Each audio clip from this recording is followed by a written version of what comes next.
We as Americans, we support freedom and democracy and the rights of all peoples.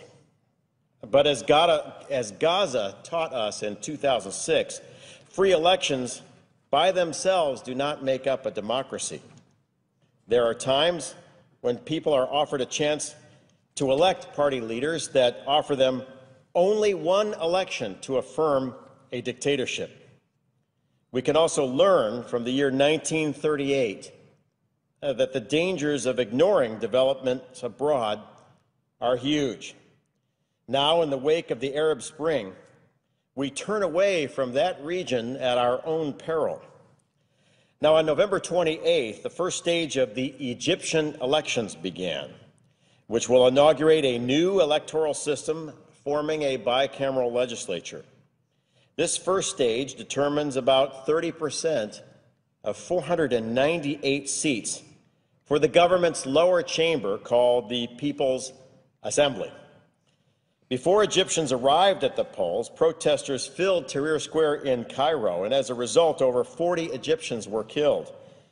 Many are objecting to the military's interference in the electoral process and the decision to force elections well before secular parties had a time to build their capacities. According to public polling and sources on the ground, this will likely hand an electoral victory to the Muslim Brotherhood and more radical Islamic elements within Egyptian society. Although elections will last until March of 2012, the prediction of a Muslim Brotherhood victory is already becoming a reality.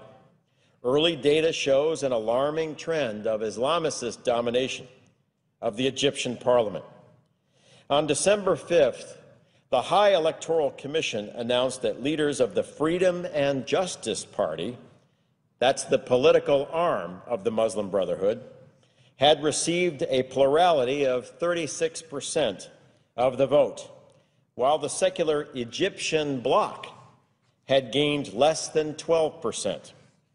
When we include the runoff elections, which took place last week, it appears that the Muslim Brotherhood has won 73 out of 150 seats, or 49% of the currently contested outcomes.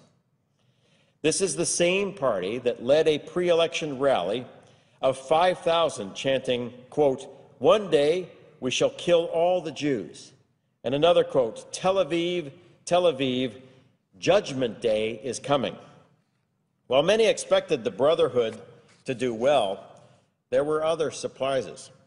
Salafist parties made up of anti-Western hardliners who follow a particularly radical version of Islam are also faring particularly well.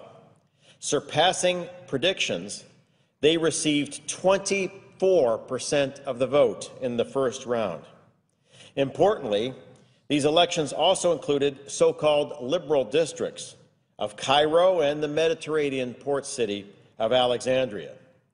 The weakness of liberal parties, namely their inability to reach out to voters effectively with a serious agenda, is now fully exposed. Islamicists are taking full advantage of deeply rooted networks that extend from the mosques into Egypt's poor districts, and their grip in the traditionally conservative areas of Alexandria proved particularly tight. And these areas are also home to a majority of the Coptic Christian community. It's clear that if Islamist parties and candidates continue their currently won gains in other elections, they will capture 60% of the national vote in Egypt.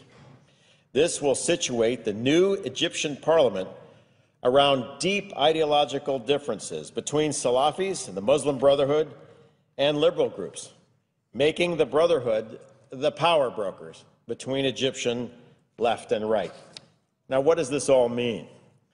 By January, the United States could face an Egypt defined by a hatred of Israel and many of the freedoms we hold dear: a freedom of expression, of women's rights, the right to practice any religion. This Egypt counts Iran as a friend and poses a threat to the Camp David peace accords, which have served as the cornerstone for Egypt's strategic position for 30 years. Do we expect that an Islamist-led Egypt will prevent weapons from arriving in the hands of Hamas? Will an Islamist-led Egypt help preserve a free South Sudan?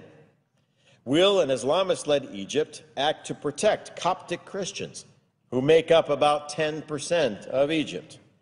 Or will we see continued violences, like we saw on October 9th in Mosrah, which killed 27 civilians and injured hundreds? Will an Islamist-led Egypt do what we expect with more than $1 billion of U.S. foreign assistance? Will they continue to share intelligence and to work against terrorism? These are all questions that may become critical issues for the national security of the United States very shortly. All of this instability prevents foreign investment and tourism that would help the Egyptian economy. The IMF has forecasted a little over 1% growth for the Egyptian economy next year. They said inflation will top at 11%, while almost 12% of Egyptians will be out of work. Recently, the Egyptian pound traded at its lowest level against the dollar in 7 years. This time last year, the region was on the threshold of exciting change, but today Egypt sits instead on the threshold of a very dangerous path. The United States, and especially our State Department in particular, should do what it can to keep Egypt attached to peace and good relations with the West. The United States is now on the verge of a historic defeat and reversal of American interests in Egypt. Currently, if there is an Obama administration plan for handling a new Islamist Egypt that rejects peace with Israel and allies with Iran, I don't know it. And I don't know if anyone does. We must keep our finger on the pulse of this process. Liberal voices in Egypt must work to preserve the democratic goals of the January Revolution. Recently, I had the privilege of meeting some of Egypt's best and brightest young liberal leaders. They'd like to build a free Egypt that respects women's rights and religious minorities and the rule of law. I was encouraged in meeting with them, but only hope that the coming election is not like a 1930s election in Germany, where people in Egypt are given one choice: to affirm a dictatorship, and then that is the end. If a radical Islamic government rises in Egypt, one that disavows the Camp David peace accords and no longer acts as a stable strategic partner in the Middle East, then we will look back on the recent election in Egypt and its successors in December and January as the turning point for a historic reversal of the United States.